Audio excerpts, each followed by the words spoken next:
Throughout the history of the world, power has always been decisive. Empires rose and fell, but one thing remained common in every era. Whoever possessed military power determined the direction of global politics. In today's world, where nuclear weapons, modern technology, and space surveillance have become part of warfare, the definition of military power has become more complex than ever before. In such an environment, if someone is asked which country is currently the most powerful in the world, usually only two names come forward: America and Russia.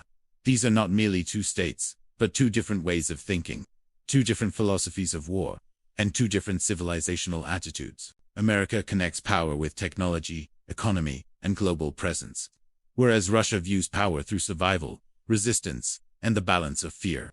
Comparing the military power of these two is not easy, because the nature of their strength is different.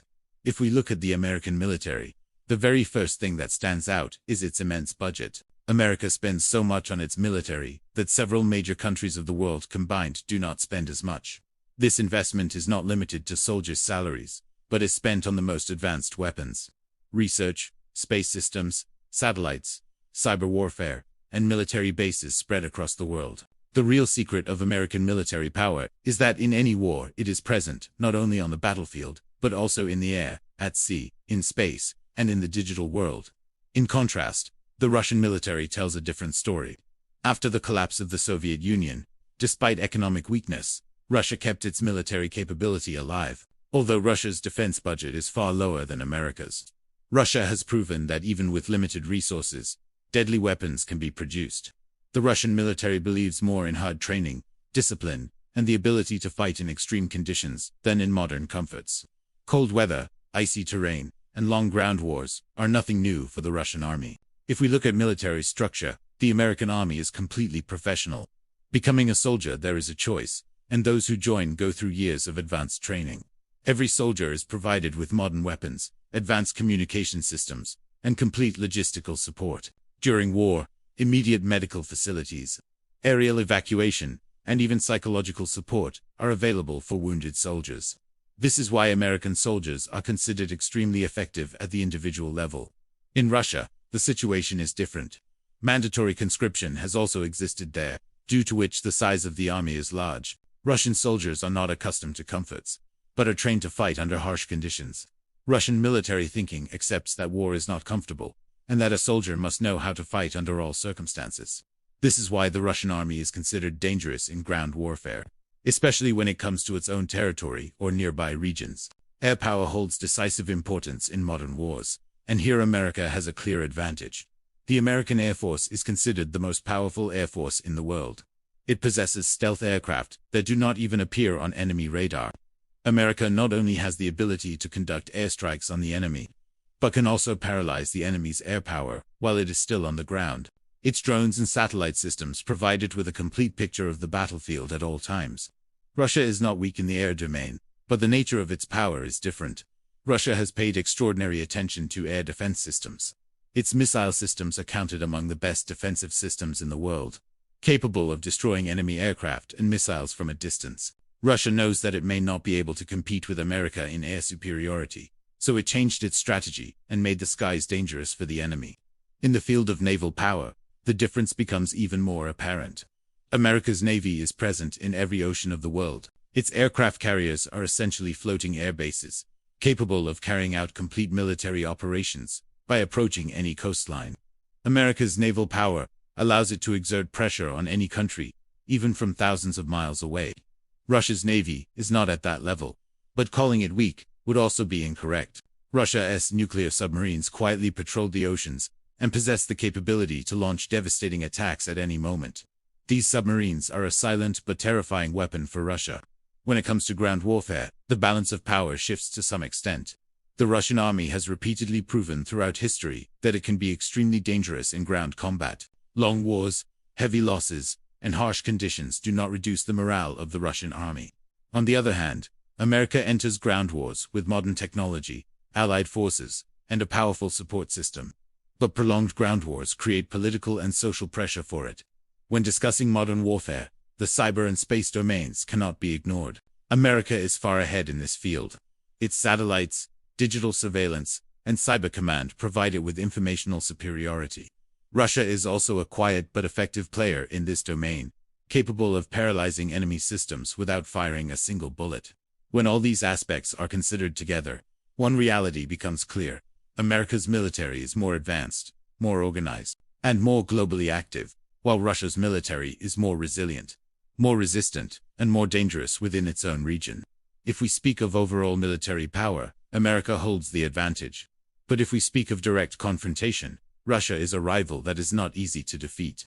This is precisely why, in world politics, these two countries avoid coming face to face with each other, because both know that in such a war, there would be no winner.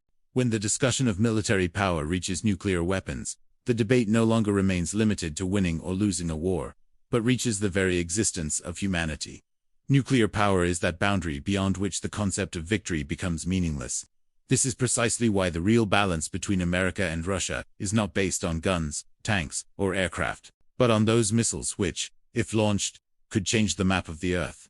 After the Second World War, the world witnessed the practical demonstration of nuclear power for the first time, and it was America that dropped atomic bombs on Hiroshima and Nagasaki, sending a message to the world that war now no longer meant only military defeat, but could also mean total destruction. From that moment, the balance of global power changed. The Soviet Union, which later remained in the form of Russia, immediately understood this reality, that if survival was required, acquiring nuclear power was unavoidable. Thus began a race that history remembers as the nuclear arms race. Today, both Russia and America are the largest possessors of nuclear weapons in the world. The number, types, and delivery systems of the nuclear weapons they possess are so vast that no region on Earth lies beyond their reach. However, the difference here is not only of numbers, but of philosophy and strategy. Russia's nuclear doctrine is fundamentally based on survival. Russian military thinking accepts that if its existence comes under threat, it will not hesitate to use nuclear weapons, even if the enemy is using only conventional weapons. This is why Russian defense experts often repeat that nuclear weapons are not only a last resort, but in certain circumstances can also be the first. The purpose of this thinking is to psychologically stop the enemy in advance. In contrast, America's nuclear doctrine is considered more complex and cautious. America officially claims that it will use nuclear weapons only in extremely unavoidable circumstances. Its focus is more on preventing nuclear war than on winning it. America believes that if it possesses enough power to deliver a devastating response, even after suffering an enemy attack, then the enemy will not dare to attack at all. This concept is called deterrence. An important element of nuclear power is not just the bomb, but the system used to deliver it to the target. Russia possesses extraordinary capability in this field. It has ground-to-ground, ground-to-air, submarine-launched, and aircraft-delivered missiles. Russia has especially developed missiles that are extremely fast and can evade existing defense systems. These weapons make Russia a terrifying nuclear power because they make defense almost impossible for the enemy. America is not behind in this field either, but its strategy is different. America has made its nuclear system more organized, secure, and controlled. Its nuclear weapons are connected to advanced surveillance, satellite control, and secure command systems. America ensures that no single individual or accident becomes the cause of a nuclear war. Its system may appear slow, but that is also where its strength lies. Another aspect of Russia's nuclear power is its psychological impact. Russia often openly mentions its nuclear weapons, displays exercises, and reminds the world that it can go to the final extreme. This strategy is not used only for war, but also for politics. Russia knows that the fear of nuclear weapons is sometimes more effective than a bullet. America, in contrast, keeps its nuclear weapons less visible. Instead of threatening by displaying them, it quietly maintains its superiority. America's allies feel safe under its nuclear umbrella, and this is what gives America a unique status at the global level. Russia has fewer allies, but its own nuclear power is so great that it does not need anyone's support.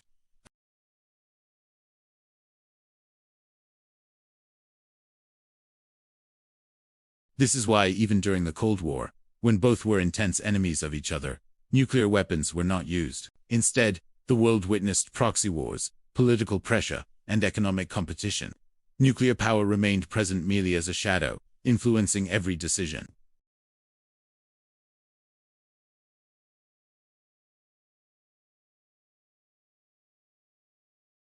Russian missiles are considered more terrifying, while American control systems are regarded as more reliable. This balance is what prevents both from taking the final step against each other. It is also important to remember that nuclear power is not only the name of weapons, but also a test of mental endurance. Russia's history shows that it can endure severe losses, while America's politics and society appear less prepared for such destruction. This difference forces some experts to think that, in an extreme crisis, Russia could prove to be more dangerous. Ultimately, the conclusion is that in the field of nuclear power, Russia and America cannot be described in simple terms of superiority or weakness. Both are guarantees of complete destruction for each other. This is precisely why the world has so far been saved from nuclear war. Fear has played the role of peace here. This is a kind of power whose true success lies in not using it. And perhaps this is the only field where both superpowers appear to be standing equal. When bullets fall silent on the battlefield and missiles remain on their launch pads, real power reveals itself in another form. This power is recognized neither by the roar of tanks nor by airstrikes, but is felt in banks, currencies, markets, and trade routes. In the modern world, most wars are fought on the economic front, and it is on this front that the balance of power is often decided quietly. America holds a unique position in this arena. Its economy is not only large, but is the center of the global system. A major portion of global trade takes place in the US dollar, and this alone gives America a kind of power that no one else possesses. When America imposes economic sanctions on a country, it does not merely block one state, but effectively closes the path of the entire global financial system for it. Banks, companies, and investors automatically distance themselves from that country, because they cannot afford the risk of being cut off from the American system. Russia's economy, in comparison, is limited, but considering it weak would also be far from reality. Russia possesses those resources without which the modern world cannot function. Oil, gas, and energy are Russia's greatest weapons. Many European countries depended on Russian energy for a long time, and this dependence provided Russia with a silent but effective form of pressure. Russia knows that if it turns off the tap, factories can shut down, and governments can come under pressure. One major aspect of America's power is its private corporations. Major institutions in technology, finance, defense, and media are American. These companies do not merely conduct business. They influence global public opinion, the flow of information, and even politics. When a country clashes with America, it is not only confronting the American government, but an extensive economic and commercial network. Russia lags behind in this field, but it has tried to turn its weakness into a weapon. Russia has adopted strategies to create alternative financial systems, conduct trade in its own currency, and reduce dependence on America. Although these efforts have not yet been fully successful, they clearly show that Russia tries to challenge the system rather than compete openly within it. Sanctions are the most prominent weapon of this economic war. America has imposed sanctions on Russia multiple times, which certainly damaged the Russian economy, but could not completely break it. The Russian people endured inflation, shortages, and hardships, yet the state remained intact. This reveals an important difference. America uses sanctions as a weapon, while Russia considers the ability to endure sanctions as national strength. Here, social endurance also becomes part of the economy.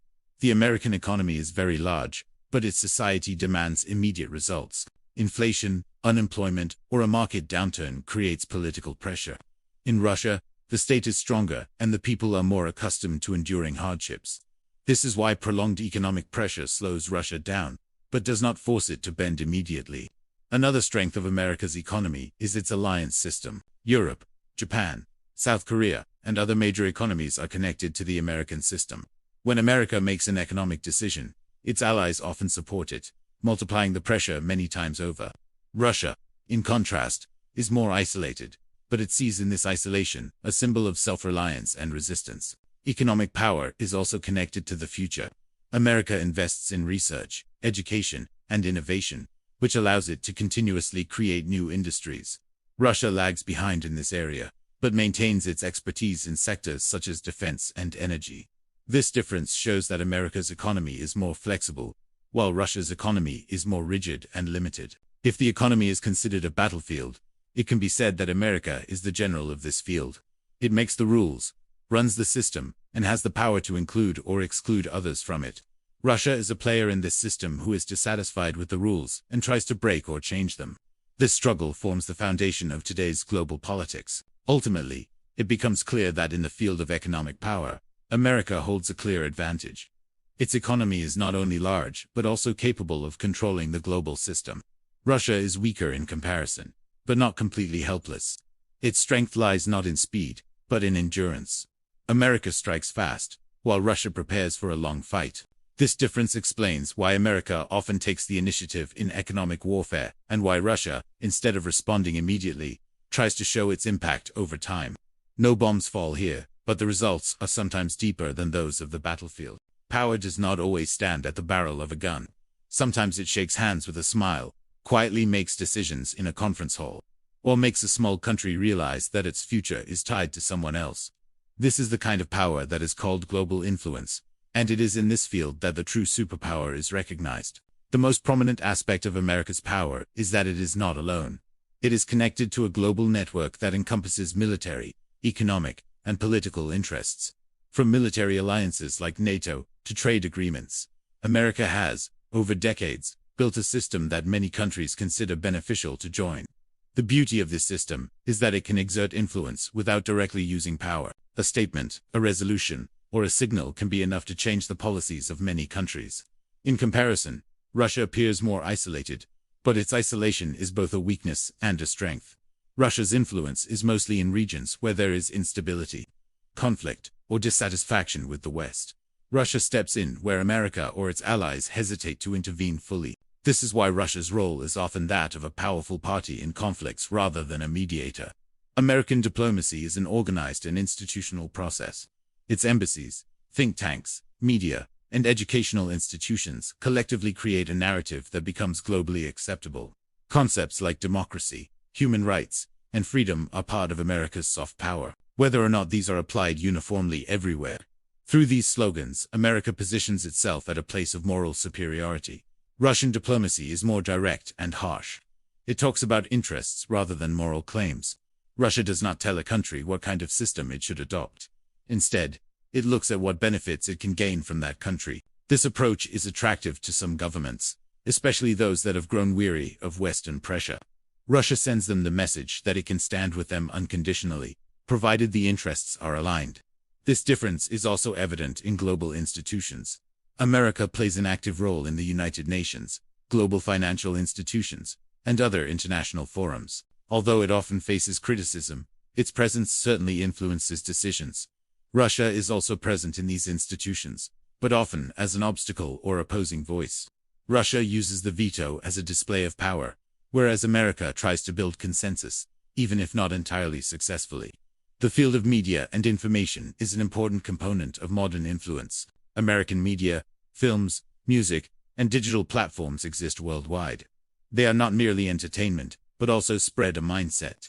The American way of life is presented as a dream, subtly influencing people subconsciously. This soft power gives America influence that cannot even be achieved through military might. Russia is not as extensive in this field, but it has taken information warfare seriously. Russian media and digital strategies are often controversial, but also prove effective. Russia believes in breaking narratives rather than creating them. It shakes confidence, raises questions, and tries to show that no truth is complete. This strategy can produce impact even with limited resources. Another aspect of influence is the use of power without military presence.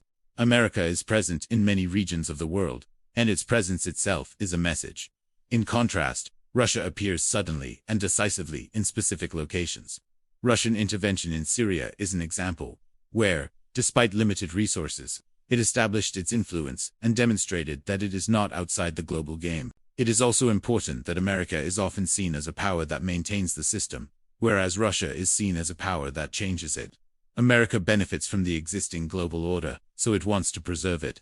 Russia sees itself at a disadvantage in this order, so it challenges it. This is why Russia's role often appears linked to instability, while America's role is associated with stability, even if that stability is not equally beneficial for everyone. America's greatest strength in the field of global influence is its continuity. Governments change, but the core policy remains consistent. In Russia, power is more centralized, which makes decisions faster, but also creates higher dependence. This difference reveals both the strengths and weaknesses of each. Ultimately, it becomes clear that in the field of global influence, America holds a clear advantage. Its reach is broad, its allies are many, and its soft power is deep. Russia's influence is limited, but profound. It is present in fewer places, but where it is strongly established. America tries to lead the world along with it, while Russia asserts its presence by shaking the world. This is why, in global politics, the roles of the two are different, but mutually necessary. One maintains the system, while the other challenges it. Now, after we have examined all aspects of military power, nuclear weapons, economy, and global influence, it is time to try to understand who is more powerful overall, and why. It is easy to look at the power of America and Russia in separate aspects. But the real picture emerges when all elements are considered together. The greatest secret of America's power is its versatility. In the military field, the most advanced technology, global presence, air and naval superiority, and trained forces keep it ahead of all. In the field of nuclear weapons, its most advanced surveillance and control systems make it a complete and secure nuclear power. The economy is the second pillar of its power. The global influence of the dollar, large companies, research and development, and a system integrated with allied economies enable America to exert unconditional influence on the world's decisions. In the field of global influence and soft power, American media, diplomacy, allied networks, and moral narrative make it stable and credible at every level. The nature of Russia's power is different. Despite fewer resources, it is tougher, more resilient, and dangerous. In the military field, ground toughness, strong defensive systems, the number of nuclear weapons, and proficiency in deployment make it a formidable party. In the economic field, limited but important resources such as oil and gas give Russia the ability to exert pressure in certain regions. In global influence, its strategy is more direct and limited. But wherever Russia enters, it shows immediate and decisive effect. Russia's power is more urgent, immediate, and prepared for survival, whereas America's power is continuous, stable, and extensive in every field. These two powers act as a balance for each other. If America holds superiority in military and economic fields, Russia maintains that balance through its resilience, nuclear weapons, and ground toughness. This is why the two countries often avoid direct confrontation. On one side is America's advanced technology and global network. On the other is Russia's toughness, endurance, and ability to create fear. Overall, America's power is more versatile. This power is not limited to the military or nuclear weapons alone, but is built from a combination of economy, diplomacy, global influence, and soft power. Russia is powerful, and particularly in certain fields, it poses a threat to America, but in overall balance, America appears ahead. America possesses everything that can influence all aspects of global power, whereas Russia is effective in specific situations and regions, but not on every front in the world. This is why, in global politics, America often takes the initiative, guides global decisions, and leads its allies along with it. Russia is more reactive, shows power in specific situations, and focuses on survival. America's power is stable and extensive, whereas Russia's power is limited and urgent. Ultimately, if we ask the question of who is more powerful, the answer would be that overall, America is more powerful. But this does not mean that Russia is weak. Russia, in its specific fields of strength, is a real threat to America. And this balance keeps the world in a frightening yet relatively stable state of peace. This struggle for power, fear, strategy, and endurance is what shapes today's global politics. It is also important to note that these measures of power are not permanent. With changing circumstances in technology, economy, politics, and global relations, this balance can shift over time. America is currently ahead due to its versatile superiority. But ignoring Russia's power would be dangerous for the world, especially at moments when its ground or nuclear capabilities are effective.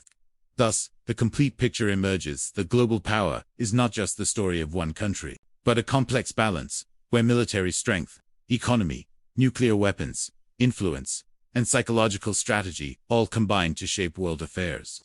In this field, America is overall ahead, but Russia's presence and power force it to remain cautious. This is the reality that makes the concept of global power complex, interesting, and continuously evolving with changing circumstances.